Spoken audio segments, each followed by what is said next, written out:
ప్రధానంగా ఈ పత్రికా సమావేశంలో రెండు అంశాలను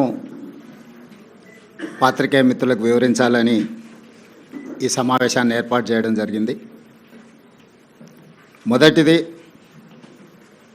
గత 4-5 రోజులుగా దేశవ్యాప్తంగా దుమారం, వివాదం, వాదనలు, ప్రతివాదనలు, ఆరోపణలు, ప్రత్యారోపణలు జరుగుతూ ఉన్నాయి. దానికి Gautam Adani group of companies కేంద్ర బిందువుగా ఈ చర్చలు కొనసాగుతున్నాయి. ఈ చర్చల సందర్భంగా అప్పుడప్పుడు, ముఖ్యంగా మొన్న మహారాష్ట్ర ఎన్నికల సందర్భంగా పాత్రికేయ మిత్రులు శ్రీ రాహుల్ గాంధీ గారి పత్రికా సమావేశంలో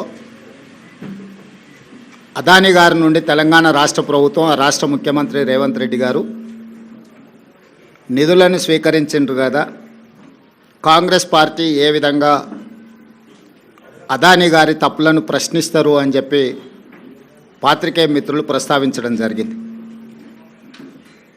పాత్రికేయ మిత్రులకు చాలా సందర్భాలలో నేను వివరణ ఇచ్చిన, రాహుల్ గాంధీ గారు కూడా విస్పష్టంగా ఒక అంశాన్ని ప్రస్తావించారు.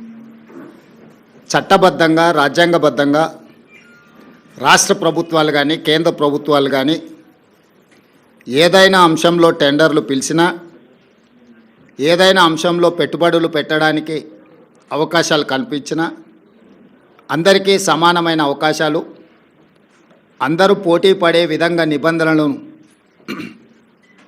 తయారు చేసి నిబంధనల మేరకు టెండర్లను నిర్వహించి అందులో ఎవరు ఆ టెండర్లలో రాణిస్తే వాళ్లకు కాంట్రాక్ట్లు ఇవ్వడం కానీ, లేదా ఏదైనా పనులను కేటాయించడం కానీ,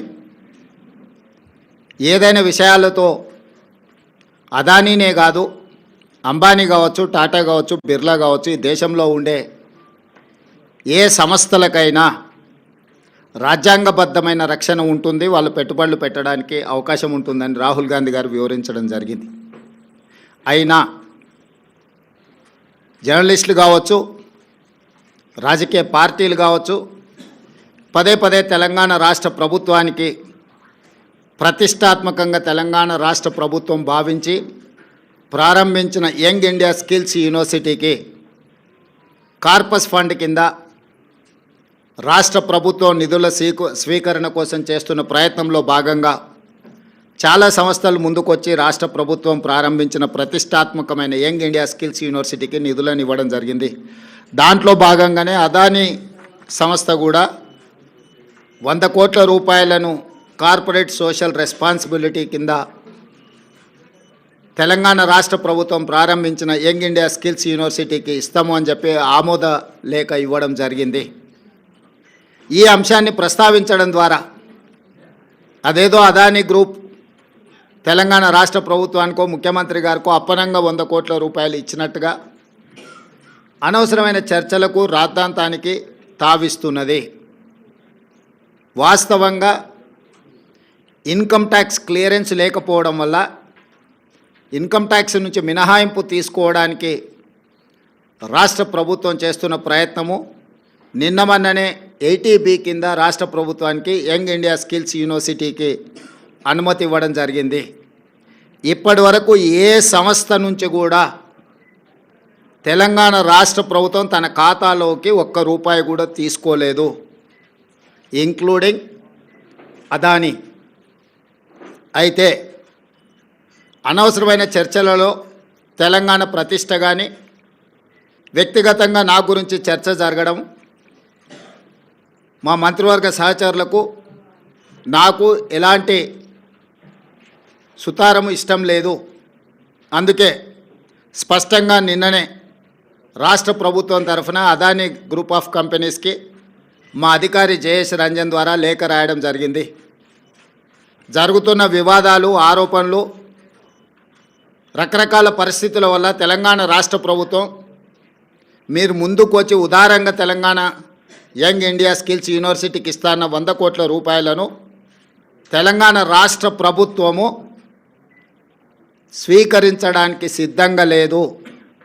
కాబట్టి దయచేసి మీ 100 కోట్ల రూపాయలను యంగ్ ఇండియా స్కిల్స్ యూనివర్సిటీకి బదిలీ చేయొద్దు అని చెప్పి విస్పష్టంగా వారికి లేఖ రాయడం జరిగింది. ఈ పత్రికా సమావేశం ద్వారా పక్క రాష్ట్రాలు పక్క దేశాలలో అదానీ గ్రూప్ ఆఫ్ కంపెనీస్ మీద జరుగుతున్న వివాదానికి తెలంగాణ రాష్ట్ర ప్రభుత్వానికి ఎలాంటి సంబంధం లేదు. అదేవిధంగా ఒక గొప్ప ఉద్దేశంతో లక్షలాది తెలంగాణ నిరుద్యోగ యువకులకు సాంకేతిక నైపుణ్యాన్ని నేర్పించడం ద్వారా ప్రపంచంతో పోటీ పడాలన్న ఆలోచనతోని యంగ్ ఇండియా స్కిల్స్ యూనివర్సిటీని ప్రారంభించినము. ఒక సదుద్దేశంతో ఒక గొప్ప ఆలోచనతో ప్రారంభించిన యూనివర్సిటీ వివాదాలకు లోను కావడం నా మంత్రివర్గ సహచరులకు నాకు తెలంగాణ రాష్ట్ర ప్రభుత్వానికి ఇష్టం లేదు. అందుకే తెలంగాణ రాష్ట్ర ప్రభుత్వము అదానీ సంస్థ నుంచి 100 కోట్ల రూపాయలను స్వీకరించకూడదు అని నిర్ణయం తీసుకున్నది. ఈ విషయాన్ని మీడియా మిత్రుల ద్వారా సమాజానికి మేము చెప్పదలుచుకున్నాము. అనవసరమైన వివాదాలలో మా రాష్ట్ర ప్రభుత్వాన్ని మమ్మల్ని లాగొద్దు అని చెప్పి మీడియా మిత్రులందరికీ కూడా నేను సూచన చేస్తున్నా. రాజకీయ పార్టీలకు కూడా నేను సలహా ఇవ్వదలుచుకున్నా. రాష్ట్ర ప్రభుత్వ ప్రయోజనాల కోసం తీసుకున్న నిధులను కూడా రాజకీయ కోణంలో ఆరోపణలు చేయడం ద్వారా నిరుద్యోగ యువకులకు నష్టపరిచే విధంగా వ్యవహరించే వాళ్లకు రాష్ట్ర ప్రభుత్వం ఈ నిర్ణయం తీసుకున్నది. వాళ్ళందరూ కూడా ఈ అంశాన్ని పరిగణలోకి తీసుకోవాల్సిందిగా నేను ఈ సందర్భంగా తెలియజేస్తున్నా.